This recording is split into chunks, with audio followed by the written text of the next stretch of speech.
Hello, everybody. I'm going to be doing some pre-day job artwork here. I'm going to be working on my inks for issue submission for Ninja High School issue number 200. Um, the great Ben Dunn has reached a milestone accomplishment coming up on his 200th issue of Ninja High School, and he has graciously opened up essentially his property for when he's always been very generous with his IPs and also with allowing people to submit and showcase their art. So for issue 200, he's going to be creating a giant size issue full of fan submissions of pin art, stories. It's going to be almost like a gigantic celebration anthology, and it's really really cool for him to do. So I'm submitting I started out wanting to make a 12-page story, but then it ballooned into 31 pages. So I've been just hammering out those and for my submission. And we're going to be working on some of those today before I go to work for my day job. So let's bring this up. Boom. I like this one better. And let's see here. I'm going to turn on some music. If it's too loud, give me a heads up. If it's not loud enough, same. If you make a comment, give me a bit because I got to switch back and forth. I don't have multiple screens to be able to do the whole monitor the chat and also do the drawing. So just give me a bit of time, and I'll try to get to all the comments. And right here is page 7, and I've had to do some correction or fixing on the motorcycles to make them more realistic. Let me show you something here. I pulled up I bought this model motorcycle so I can use it as a reference when I'm designing the bike, because I'm gonna have the bike in a bunch of different angles. So I need to make sure. And I also have these little guys right here, super bendable and posable, and to help me with certain body positions along those lines.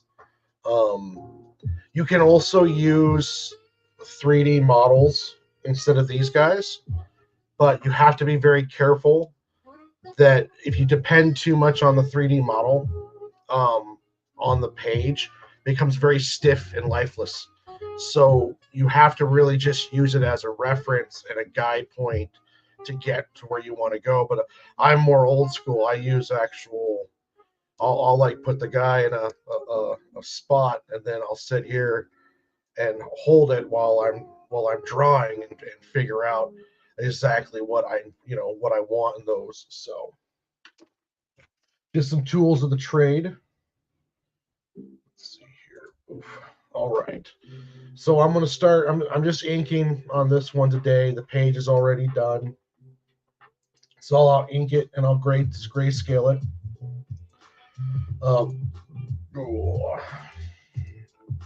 Combine these layers. Every panel I ink on its own layer in case I have to make changes or adjustments. I've been getting to the point where my pencils are pretty much my finished pencils, but I still find myself making tweaks and changes in the ink stage. If I was doing this on paper, I would be doing less of that, just because it's inking on digital. You're allowed to make changes. Inking on paper, it takes white out and all sorts of stuff to fix that. So digital, digital, you have to learn how to use digital, but it's also, if you don't have the skills on paper, the digital is only going to help you so far. That's one reason why 3D models, a lot of people use them, but the ones that know how to use them properly are the ones that know how to do it on paper. So you throw a 3D building in and it looks off. Well, if you don't know how to position that in the proper perspective on paper and in, like in a more of a physical setting, then you're not going to be able to do it on with digital, because you might be able to pull it off, but it's going to be a lot harder, and you have to have kind of an eye for it, and that eye comes from doing it on physical medium. Like if you don't understand the basics of 2-point perspective, then your perspective is going to be off. So you have to learn how to use these tools in a physical setting to some level. You don't have to be a master of them. But if you want to get rid of the panels. If you want to use these assets like a 2-point perspective ruler, you're going to have to understand 2-point perspective to properly set it up.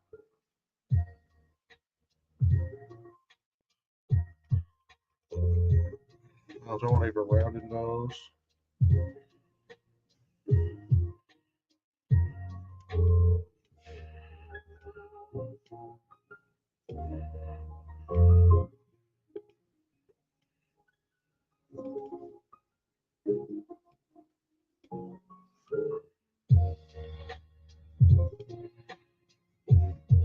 A lot of the mistakes you see with the 3D models is they essentially throw the 3D model on there and then they just put clothes on it and some facial features, and that's about it. The 3D model should just be used as a skeleton guide to get your body positioning right, and then you should turn it off and just start drawing. So the quicker you turn it off, the better you're going to be at the end point, that you're not going to be able to notice that it's there or that you used one. Because you got to put that life in those little imperfections in the drawing. And if you get it too stiff, you can see that crap from a mile away. If they don't know how to place a character in a 2-point perspective correctly, then all of a sudden the character looks too big, or the character looks too small for the background, and it feels like it's not connected. So you'll see a character on a sidewalk, but it feels like they're floating, or it looks like they're floating. Then the reason for that is because they don't know how to properly ground the character into the page with the perspective. In order to do that, you need to know how to do it. You need to know the fundamentals of the 2-point perspective, and you need to have develop an eye for it.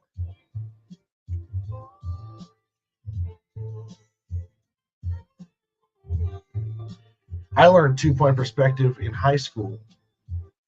There was a mechanical drawing class I took, and the teacher, it was massively old school. Like, we didn't have the CAD drafting computers or any of that stuff.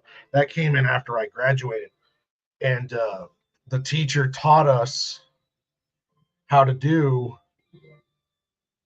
a 2-point perspective when we were drawing our buildings. 2-point and then a 1-point. We never did get into 3-point, but I think 3-point's a little bit probably for more extreme images and views and views. I'm not 100% up on my 3-point perspective. I'm much better with 2 and 1, but check the chat.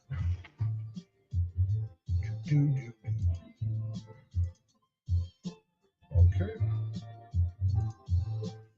But if you want to be, you got to be up on, or it just take a little bit of time for me to learn.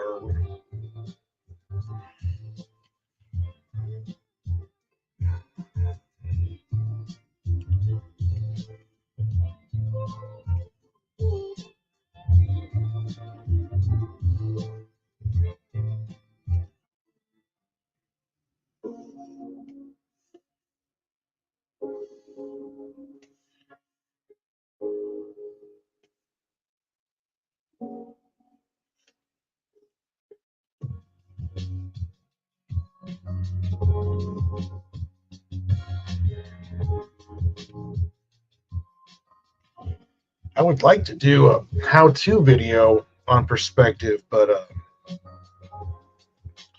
I need to get some video editing software and learn how to use it and just take the time to do it.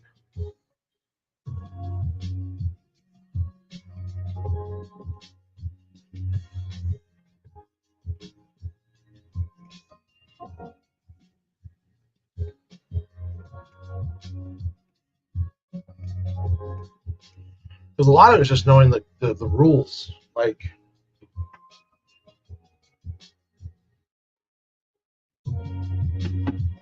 how to place the horizon line or what the horizon line is, and then knowing knowing how to put a character in the foreground and a character in the background, and then make them look correct.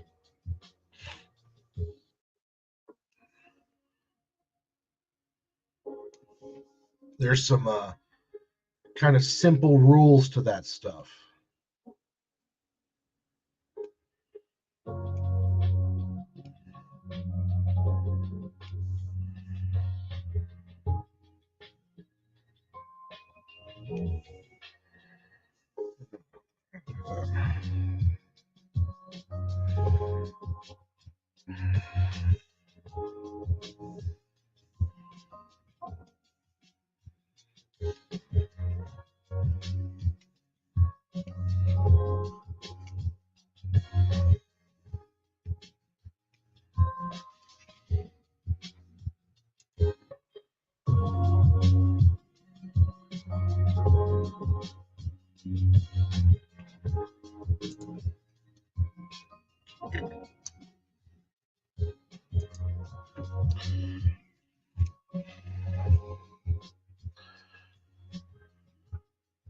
Hey, what up? What up, Dirk? How you doing?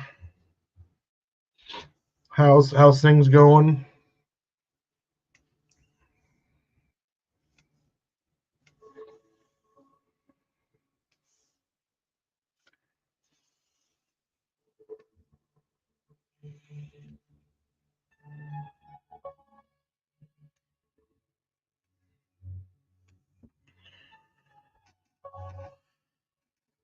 So yeah, um, every project I do, hands going a bit numb. I gotta start wearing my brace more and rest it some. It's been overwork it. So every job I do, or like my whole goal in comics, is self improvement. I want to be, I want to become a better and better creator. So I want to get my art better. I want to get my writing better. Every aspect of it, I want to get better. Marketing, streaming, get myself out there. Uh, Different, styles of art. I'm leaning more towards a manga influenced style because those were always the styles that I loved growing up. Herberto Ramos, Joe Madura, even Jim Lee has manga influences. Even though I do like the Western style of, like, Joe Mad is a perfect mix between Western detailed style and manga energy, because manga is a very energetic style, and then the Western style is much more detailed. I don't want to say like realistic, but you can tell with a highly stylized artist that they're really influenced by a lot of aspects of manga. So I want to get better art style wise on all aspects. Recently, I decided that once I get done with this submission for Ninja High School, I'm going to reboot my series, The Adventures of Sig and Joe. Now, issue 2 is essentially moments away from being done so I can print it. So I am going to get that one done, organized, and I'm going to print out a print run of issue 2. I'm not going to do a Kickstarter for it. I'm not going to to do anything like that, I have it available. I might even send copies. I had like 20 backers on Kickstarter. I've entertained, just as a thank you present, sending copies to them for free. But like, the first question is like, why would I want to reboot? And it goes back to my goals as a comic book creator. My goal is to I'll be there tonight, Dort. This is a little before work stream. I was gone last weekend because I was doing an estate sale over in Kashmere, Washington, which is like 4 hours away from me. So I was there all week, and then I'll be there. I was there last night, and I'll be there tonight. But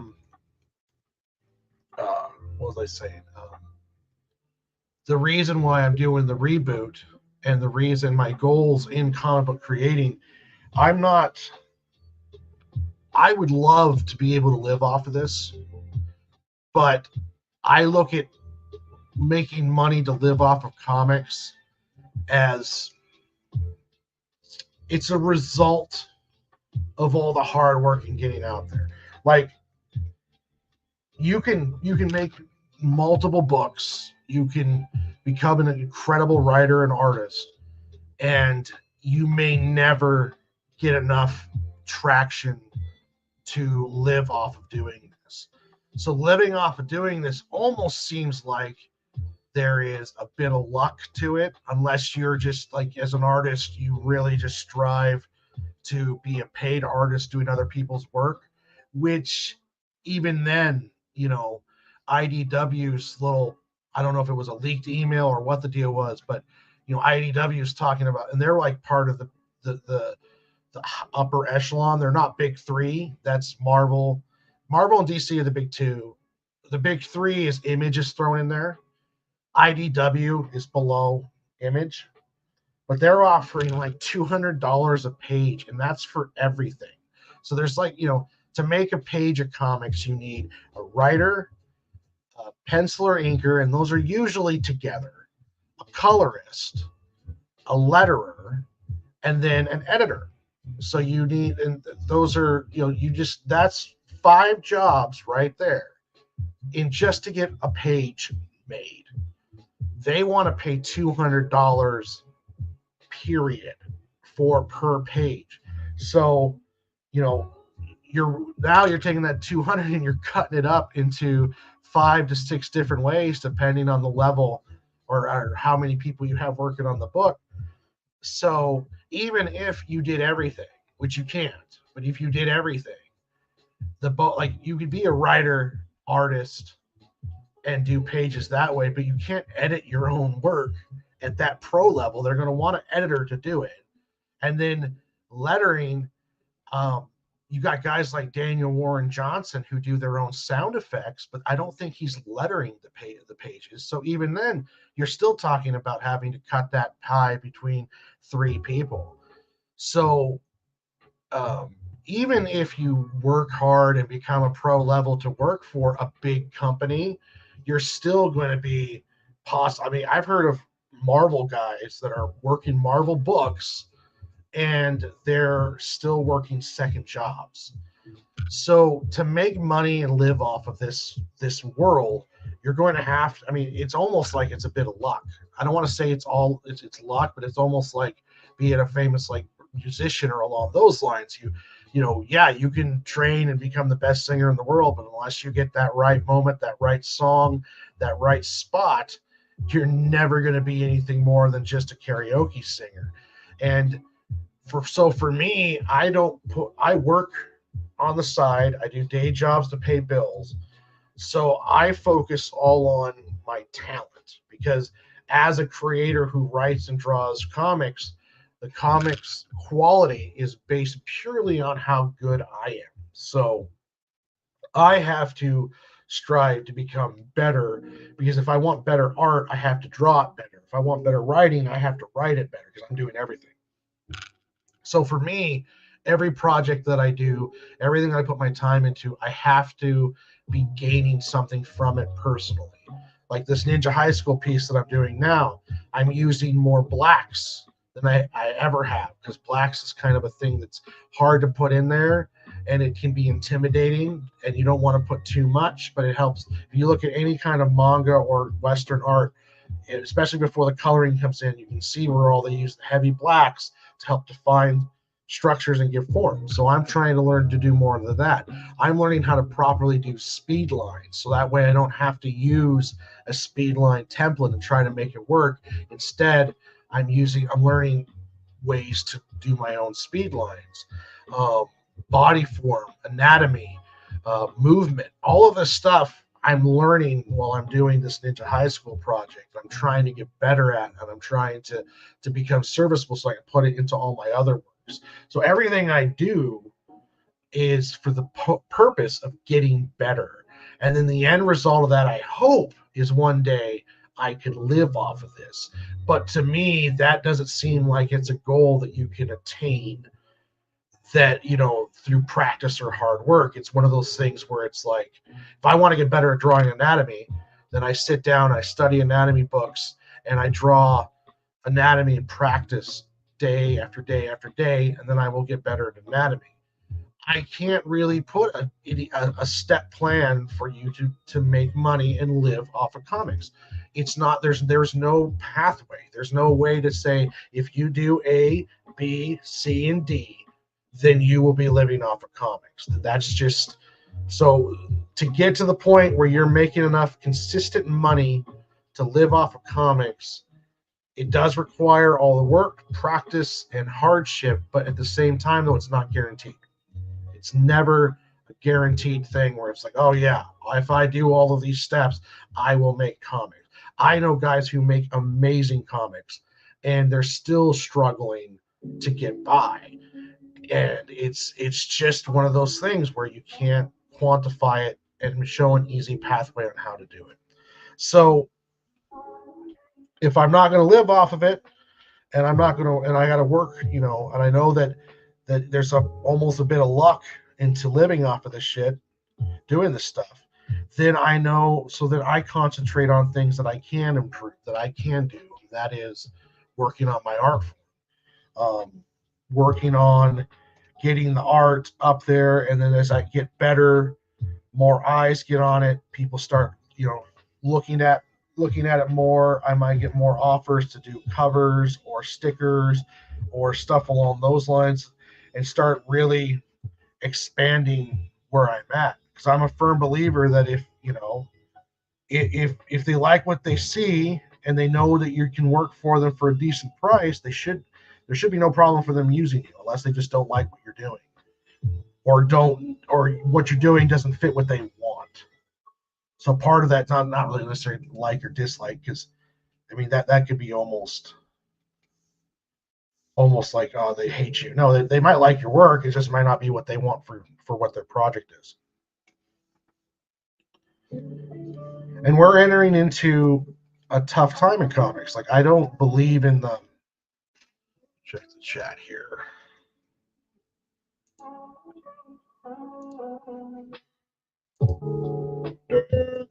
Okay. I don't believe comics are dying, but the industry is going through a massive retraction right now. Right now, we went through almost like a COVID bubble, where prices on books shot up, and crowdfunding was thriving. People, using that COVID money to get into books, and people having time to work on projects now, and there was this boom. Well, the industry, with inflation and with everything that's going on, it can't maintain that momentum anymore. So now we're starting to retract, and I don't think comics will ever totally be gone, because there's always, like, I'm going to make comics until I die. Like, I'm hooked. So whether Right now, if there's a comic book convention in Portland and there's 30,000 people going, and let's say in 5 years there's 3,000 people going or 300 people going, and it's only in one room in the convention center when it used to take up the whole convention center, I'll still be there. But that doesn't help out the industry as a whole. That doesn't talk about the people who just can't afford it and that are going to be pushed out due to economic reasons. And it's sad because they just want to create. They just want to live this dream of making comics and entertaining people, and they won't be able to do it.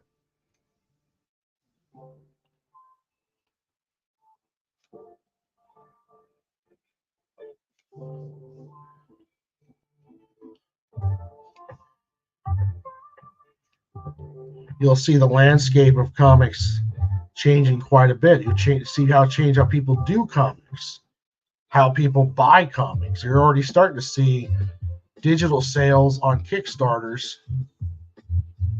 to start jumping up on everyone's crowd funds. And that's a lot of it has to do with just people can't afford comics right now because they can't afford to live. They can't afford rent.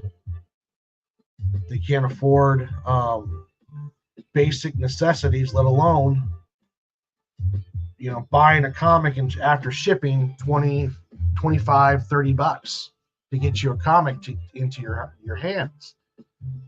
And but digital doesn't help out the indie creator. You would think that it would be very helpful, but what you're talking about is if I have a $15 comic plus shipping, and then someone's buying my digitals, which I'm only selling for like $5. Well, now 4 backers would be $60. $20 for the comic, or let's do 80. Let's say 15 for the comic, 5 for shipping, which is being very generous, and that's only in the US. Most of the time it's closer to 30. So let's just say for 20, that's $60, or that's $80 if there's 4 backers. If those 4 backers now go from getting 80 to getting digital, now that $80 turns into $20.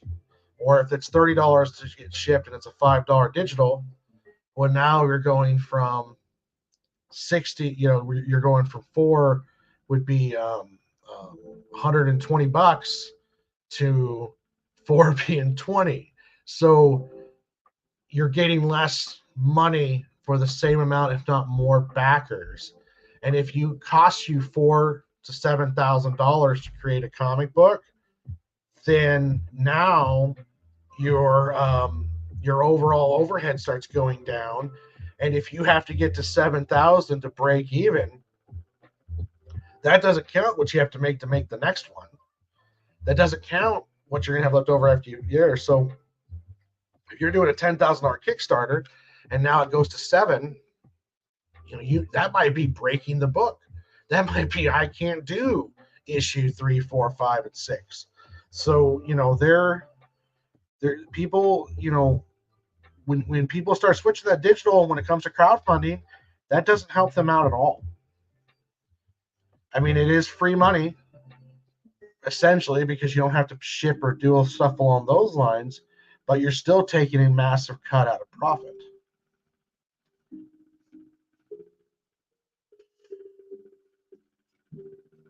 And what's the breaking point that you can charge for digital? Some people are trying to charge the same cost for the physical book as the digital book. So if it's a $15 book, then it's going to be a $15 digital. But I don't know how well that's working out for them, if they're still keeping their digital sales up or if their overall sales are dropping. I'm not 100% sure. I don't know exactly, so I'm not sure if that's a tactic that could work, but it is what people are trying.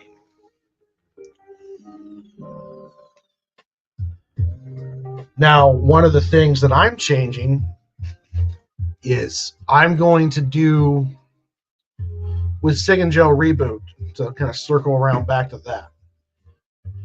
I'm going to reboot it because I know I can do it better this time.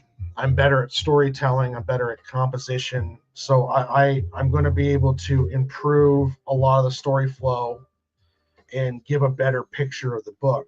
But one thing I'm doing different in my work process is the first arc of Sig and Joe is 4 issues long. I'm going to do all 4 issues at once. And it's not because I don't plan or don't want to make what they call a floppy, which is your average 24-page comic. It's because workflow wise, if I get all 4 issues done, so now I have more options. So 100, let's say if I'm doing, let's see here, it would be 90, 92 pages if it was 24-page comics and there was 4 of them. So no, 96 pages. So let's say I'm doing a 96-page perfect bound book. So I can print that out as a perfect bound, where it will cost me anywhere from $6 to $7 per book if I do a book order of like 50 to 100. That's through Comics Wellspring. So I'm doing $6 to $7 per book, and then I can print those out, and you can sell a 96-page perfect bound graphic novel from anywhere from $15 to $20 depending on there. And then that's about what you're paying for a Marvel graphic novel. I could even go lower and probably do in person. If I'm paying $6 for the book, I could probably go as low as 12 or 13, but 15 is a pretty much a good cutoff. So I'm charging 15 per book. I'm able to give the reader a full 96 pages to read and digest instead of here's issue 1 and issue 2 will be 6 months down the road. Issue 3 might be a year or more out. It depends on how life along those lines. Now, if I want to break it up into floppies, all I got to do is section it, create covers, and break it off into floppies. If I want to give it to a publisher, I already have the first arc done. So here's all 4 issues of the first arc. And by the time they publish it, because usually if you give it to a publisher, it could take months upon months before they actually get into circulation. Then you can say, okay, then they'll be like, okay, here's all 4 pages. They can have the arc. It's secured. And by the time those get out, I'll have you another arc done.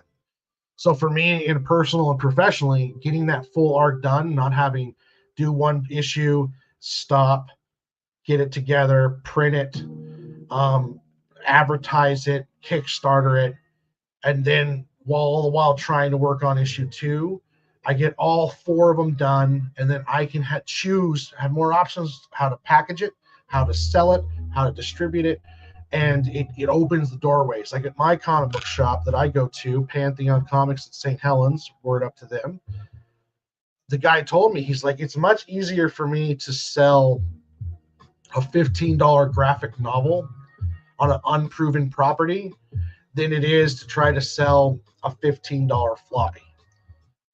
So there's also, once you have that graphic novel's worth, there's more options. Now, doing this is not an option for someone who has to pay $4,000 to $7,000 per book. You're talking about if you're doing $4,000 per book and you're doing 4 books, you're going to be paying $20,000 out of pocket before the book even. Wait, no, that'd be $1,600 out or $16,000 out of pocket before the book even hits the shelf. That is not realistic for anyone.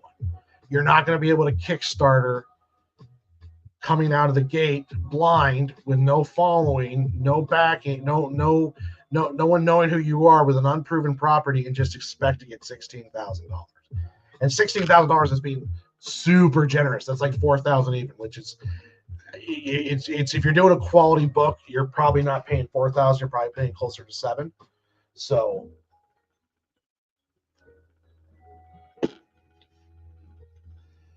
let's see. Let me check the chat real quick. All right. Check out my Ko-Fi.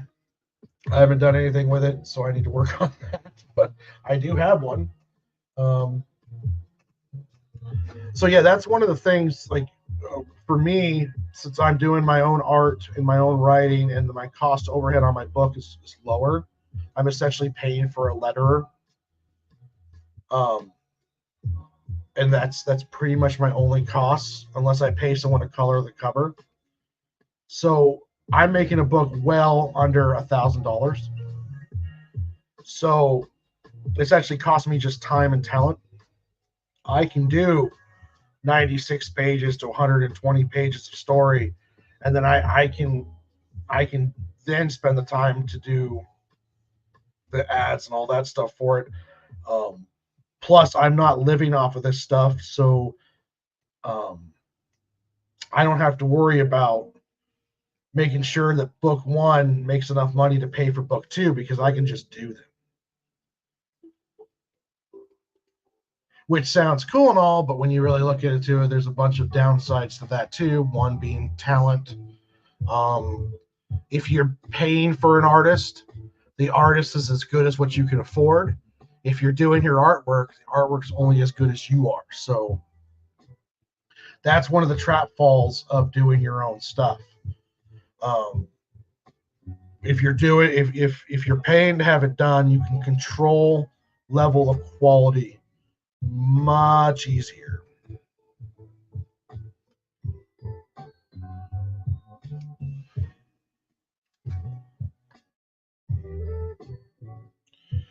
Okay,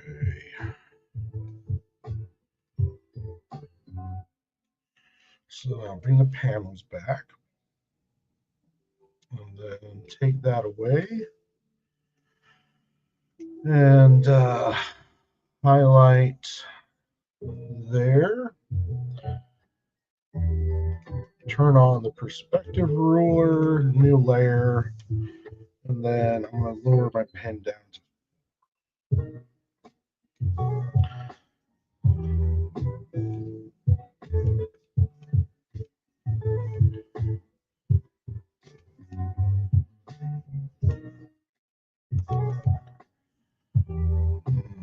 I think 4 is small. Let's try 6. Oh yeah, it's much better.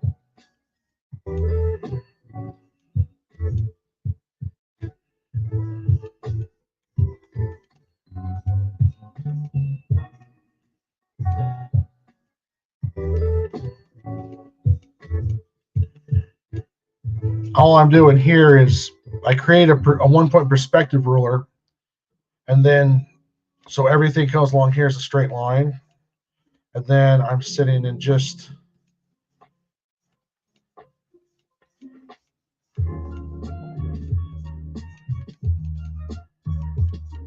creating tight bunches, and then you open it up a bit, and then some more bunches.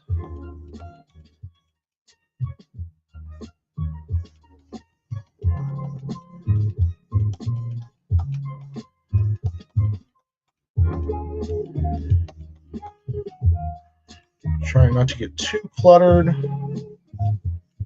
It's a balancing act with speed lines.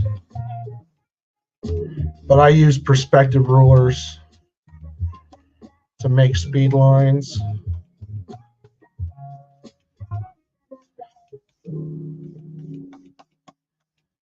If I was doing this on paper, I would just have a ruler out and putting these random lines in.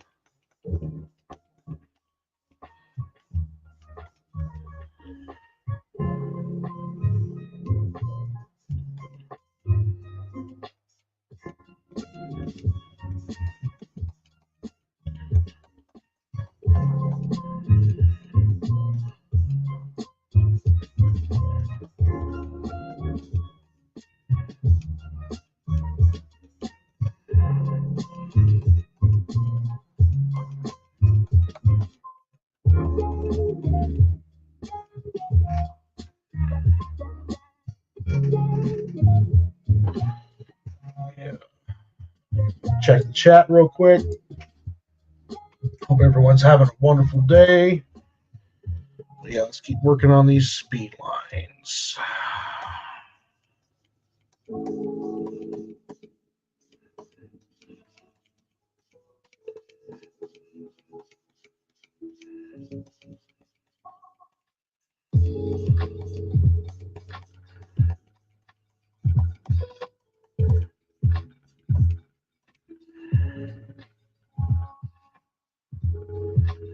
Okay, turn off the perspective ruler, and then bam. Now she's running with a furious speed. Okay. With the inks, I always work on the most foreground, so this bottom panel is essentially the most forward. So I'll do that one first, and then I'll do the panel behind it. And then this one doesn't have any panel breaks, so this is self-contained, and then I'll work on the top one to get but right now I'll just keep going on this one. And let's see here. I'm going to combine these layers because it's where I want it to be, and then now create a new layer and start working on these motorcycle guys.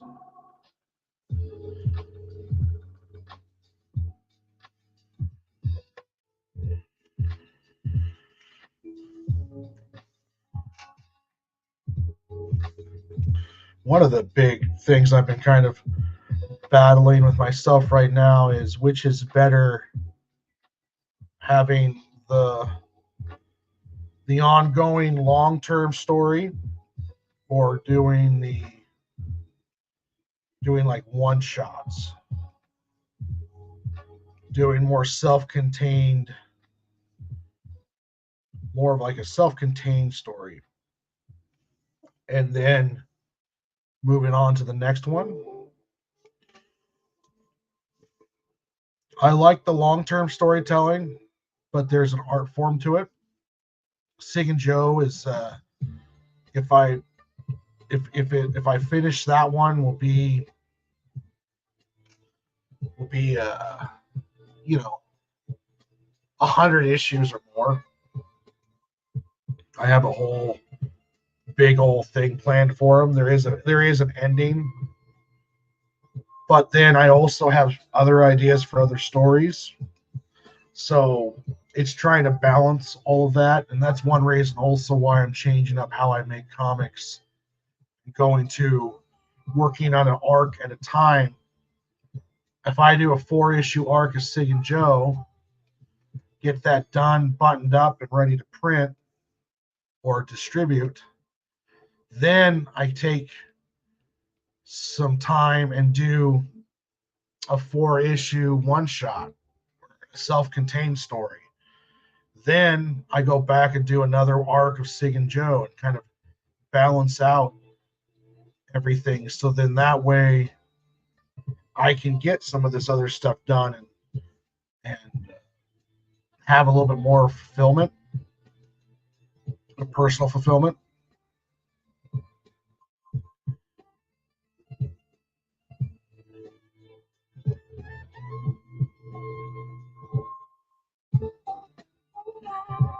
Because everything I do now is to get better. My mission is to become a better creator. That's bare bones basics of it. If the reward of that journey is being able to make money off of this and not have to worry about working a day job, great. But that's not on the goal list right now. The goal list is getting better as an all-around creator.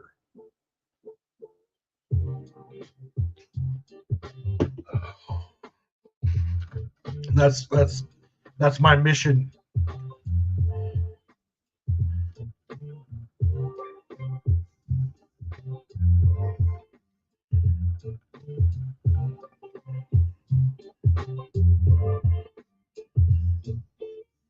How do I get eyes on me? How do I get better? Doing projects that push me artistically and allow me to try and do stuff that I've never done before.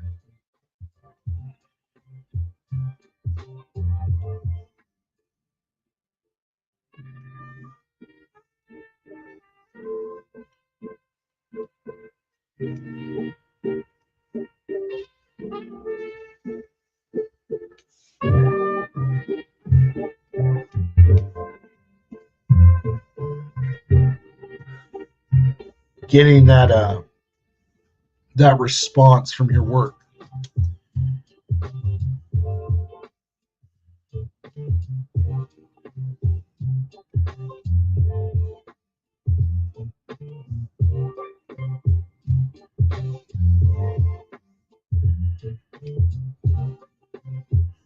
one of the hardest things I've had to work on is learning how to market myself, because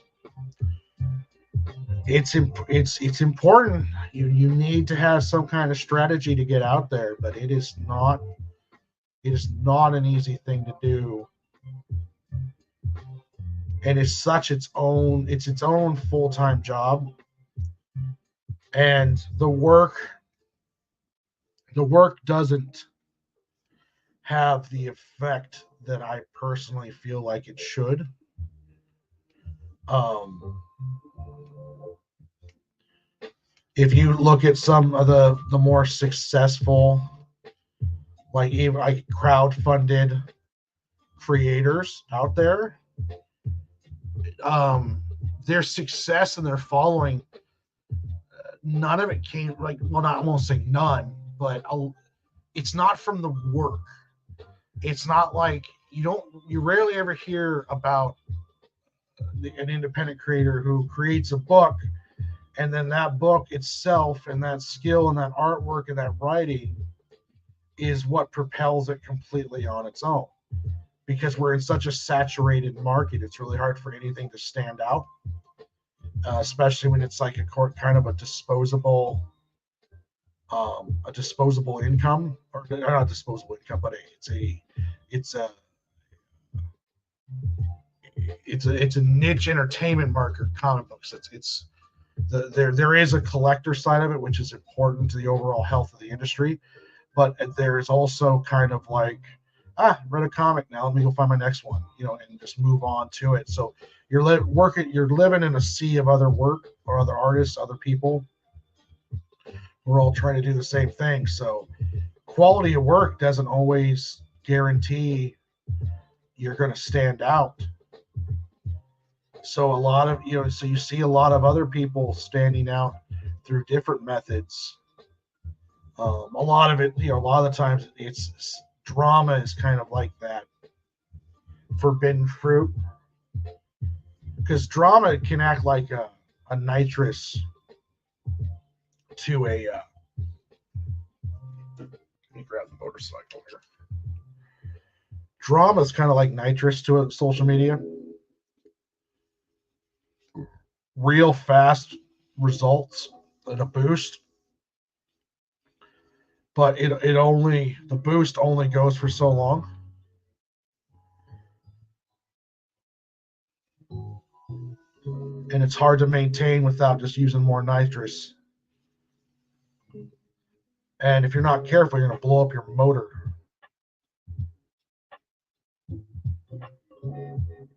And you see people who make entire careers off of essentially drama farming.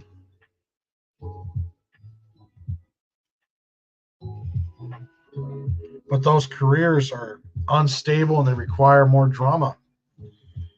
And it's not easy to produce drama every day. It takes a toll.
It takes a toll. It devalues legacy.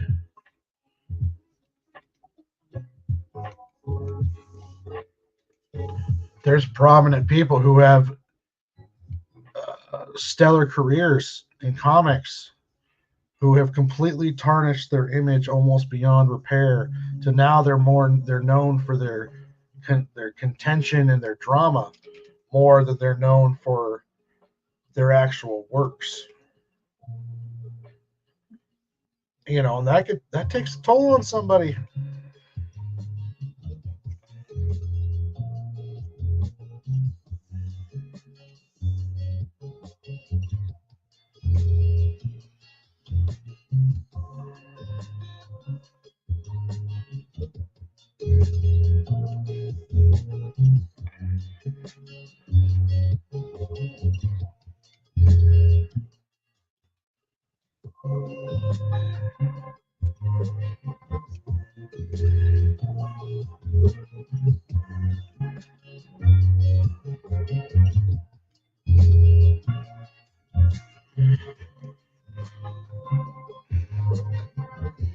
So I've been another part of my reboot is I need to build an audience.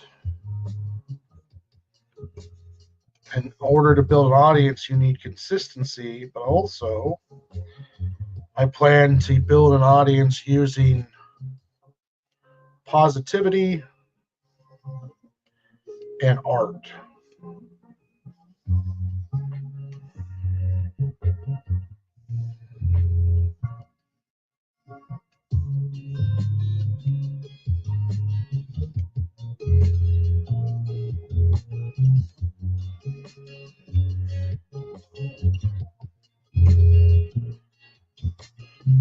I want to have a channel where if I'm showing you work, I'm showing you stuff that I'm reading, stuff that I like. Um, we're talking about stuff that's happening in the industry, in the comic industry. We're talking about it in a more neutral fashion, more of as like a report and a discussion than talking about it in a derogatory way.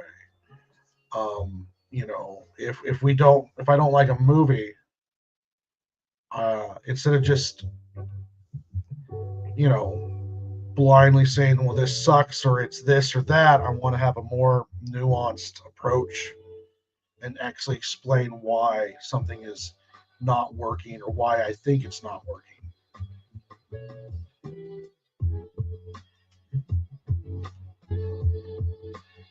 Once I figure out what kind of movie editing or video editing software I want to use, I want to make more how to's explaining pros and cons in the industry that I've found, stuff that I've learned, mistakes that I've made, and kind of do more of a how to look at the world at the comic book world than more of a contentious, judgmental look.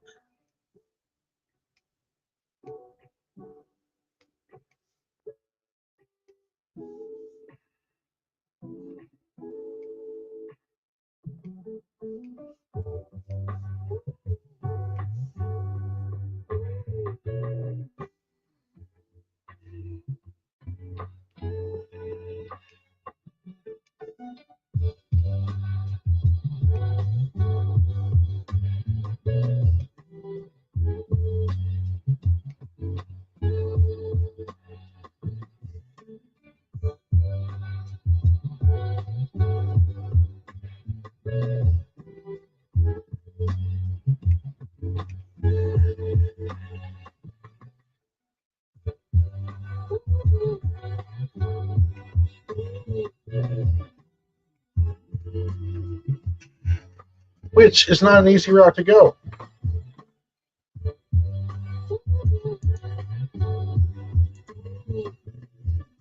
Not an easy route at all.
Okay. Motorcycle 1 is up. Oh, how am I doing? Chat. Yeah, I might be able to live stream today. Walk back into it. All right, guys, keep an eye out. I'm going to try to stream more, but I'm going to take off right now and start getting ready for work and start getting ready to do all that stuff. So, you guys have yourselves a great night. Lunchbox Warren on all the socials to find me, and you'll be able to get to everywhere you need to go from there. Issue the submission, and then after this submission is done for Ninja High School 200, I'm going to start working on the reboot of Sig and Joe, the retelling, if you will. Issue 2 of Sig and Joe's first take will be out soon, and you'll start seeing me pop up with that if anyone is interested.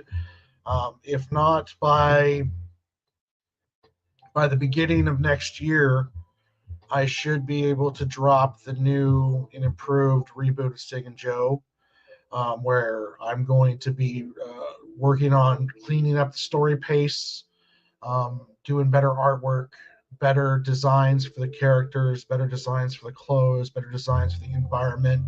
I'm going to go a lot more deeper into the world, and I'm excited to get that out there and show it all to you. I hope everyone has a great day, and I'll be seeing you around. Lunchbox Warren, hit me up on any of the social medias. You just search in Lunchbox Warren, and you will find my stuff. You guys have yourselves a great night.